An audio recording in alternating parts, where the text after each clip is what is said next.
Welcome back. Now what we need to do is that we need to update a movie. And as you can see, we already have a URL that or an endpoint that does this. So I'm going to uncomment this code. However, this time we aren't going to update the movie in the front end. And instead, this time we are going to be updating a movie in the database, which means that it's a real API. So now the difference is that we need to use SQL here.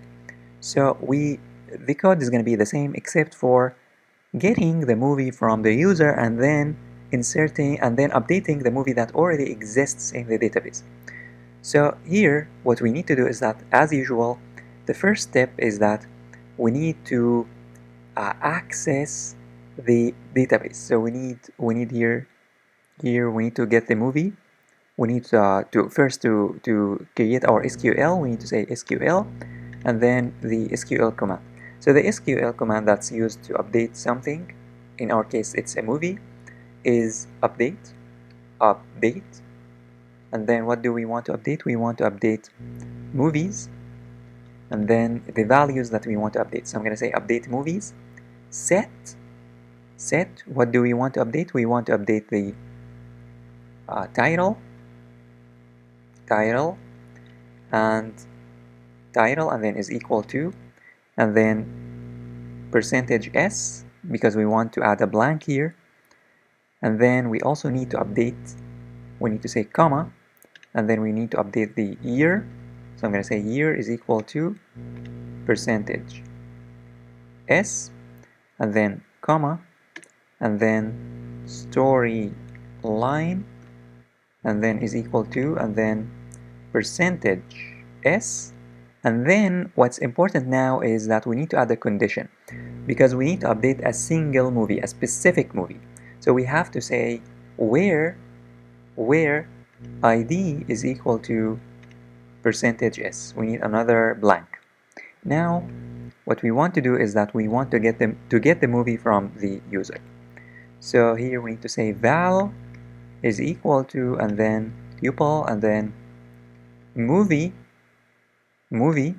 and then the first thing that we need to append is the title. So we need to say movie title, and then comma, and then we need to update the movie year, and then comma, and then movie storyline. And finally we need to say comma, and then movie ID. The movie ID is a single value, so we just need to say movie ID. We just need to say here movie ID. And that's it. Now after we do this, we have to say movie, we have to say my cursor, and then execute, and then we need to execute the SQL with the value, so that we append the value or values to the SQL. And finally, since we are changing something, we are altering something, we have to call the commit function. So I'm going to say my database dot commit, and we can say return, and we return the movie that has been updated, which is the movie. And we don't need any of this code, so I'm going to remove all of this code. We don't need this code anymore. Let me click now on file and then save all, and let's head on over to the browser to test. So now in the browser we have to refresh. As you can see, we will have a new URL, update movie. Now with this URL we need to click on try it out, and then we need to provide two things. We need to provide the ID. So the movie that I want to update, let's say Rio, the last movie, which has an ID of 101.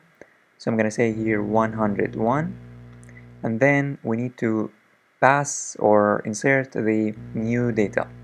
So first the title. So if you don't want to edit or change the title, you just need to pass the old title. So the old title is going to be the same. However, I'm going to change the year. I'm going to say year. I'm going to say year, and then I'm gonna change this to, let's say, 2025, just for the sake of testing. And then storyline, I'm gonna say storyline